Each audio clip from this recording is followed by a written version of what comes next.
ക്ഷീരകർഷകർ നഷ്ടങ്ങളുടെ കണക്ക് പറയുന്ന ഇക്കാലത്ത് കോഴിക്കോട്ടുകാരൻ മുജീബിന് പറയാനുള്ളത് വിജയഗാഥയാണ്. പ്രവാസിയായ മുജീബിന്റെ വയനാട്ടിലെ ക്ഷീരഫാം പുതുസംരംഭകർക്ക് മാതൃകയാണ്.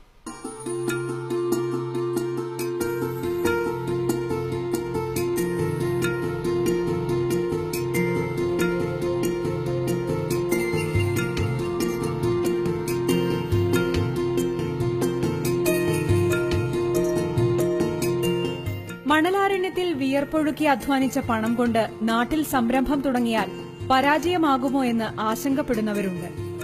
നഷ്ടം സംഭവിച്ചവരുമുണ്ട്. ഇവർക്കെല്ലാം നല്ല പാഠം സമ്മാനിക്കുകയാണ് മുജീബ്.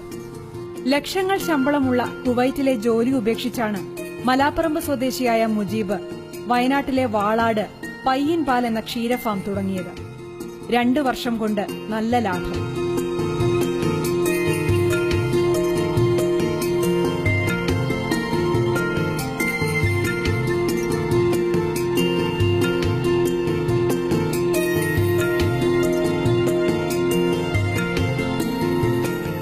കൊല്ലത്തോളം ഇതുമായിട്ട് യാതൊരു ബന്ധമില്ലാത്ത ടെലികമ്മ്യൂണിക്കേഷൻ ഫീൽഡിലാണ് വർക്ക് ചെയ്തിട്ടുള്ളത്. അപ്പോൾ അവിടുത്തെ ഓഫീസ് റൂമിലെ ചർച്ചകളിൽ നിന്നാണ് നമുക്കിത് വരുന്നത്. പിന്നെ അന്ന് നമ്മൾ ഒരു കാര്യം മനസ്സിലാക്കി, കൃഷിയും പശു വളർത്തലും വളരെ അഭേദ്യമായിട്ട് ബന്ധപ്പെട്ടിരിക്കുന്ന 2 മേഖലകളാണ്. അതാണ് നമ്മളുടെ ഇതിലേക്ക് എത്താനുള്ളൊരു കാരണം. നമ്മളെ പ്രകൃതിയായിട്ട് ബന്ധപ്പെട്ട ഒരു സംരംഭമാണിത്. ഇതിൽ പ്രകൃതി വളരെ സജീവമായിട്ട് കടന്നു വരുന്നുണ്ട്. നമ്മൾ മരങ്ങൾ നടണം, പുല്ല് നടണം, വെള്ളം സംരക്ഷിക്കണം. ഇതൊക്കെ പശു വളർത്തലിന് ആവശ്യമാണ്. വിദേശത്ത് ഞാനൊരു ഓഫീസ് ജോലി ചെയ്യുന്നു. ഇവിടെ എനിക്ക് അതിന്റെ സ്വാതന്ത്ര്യമുണ്ട്. ഞാൻ മൊബിലിറ്റി കൂടുതലാണ്. നമുക്ക് ഈ തുറന്ന പ്രകൃതി മൊത്തം നമുക്കായി കാത്തിരിക്കുകയാണ്. അപ്പൊ അതൊരു തീർച്ചയായും രണ്ട് വ്യത്യസ്ത ജീവിത രീതി.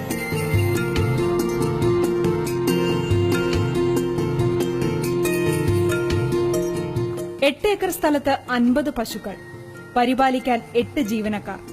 പൂർണ്ണമായും ജൈവ ഉൽപ്പന്നങ്ങൾ നൽകിയാണ് പശുക്കളെ വളർത്തുന്നത്. ഉൽപ്പാദിപ്പിക്കുന്ന പാല് കോഴിക്കോട്ടെത്തിച്ച് വിൽക്കുന്നു.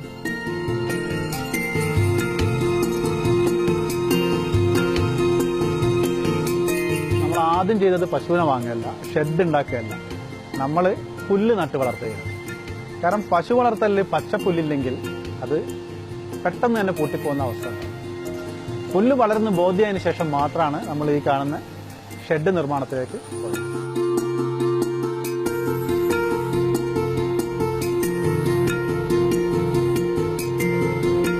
ശുദ്ധമായ പാൽ, ഒന്നും എടുത്തു മാറ്റാതെയും ഒന്നും ചേർക്കാതെയുള്ള fresh milk, fresh cow milk. ഞാൻ കൗ മിൽക്ക് എന്ന് പറയാൻ കാരണം നമ്മൾ എരുമപ്പാലോ അങ്ങനത്തെ ഒന്നും ഇതിൽ ചേർക്കുന്നില്ല.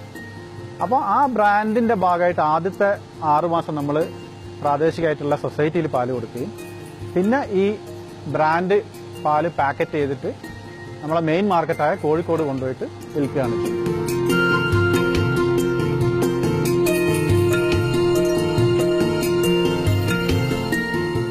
പ്രവാസിയായ രാജേഷ് മേനോനും മുജീബിന്റെ ഈ സംരംഭത്തിൽ പങ്കാളിയാണ്. പൂർണ്ണമായും ലാഭത്തിലോടുന്ന ഫാം കൂടുതൽ വികസിപ്പിക്കാനുള്ള ശ്രമത്തിലാണ് ഇരുവരും. ഈ പശുക്കളുടെ എണ്ണം കൂട്ടിയിട്ട് ഇതിന്റെ എക്സ്പാൻഷൻ, അതായത് ഇതിന്റെ വികസനമാണ് നമ്മളുടെ ലക്ഷ്യം. ഇത് ഞാൻ പറഞ്ഞതുപോലെ ഇതൊരു മോഡൽ ഫാമാണ്. ഈ രീതി വിജയിച്ചെന്നുള്ള ഉറപ്പായതിനു ശേഷം നമ്മളിനി വലിയ ഫാമിങ്ങിലേക്ക് പോകാനാണ് പോകുന്നത്. ഏഷ്യാനെറ്റ് ന്യൂസ്, വയനാട്.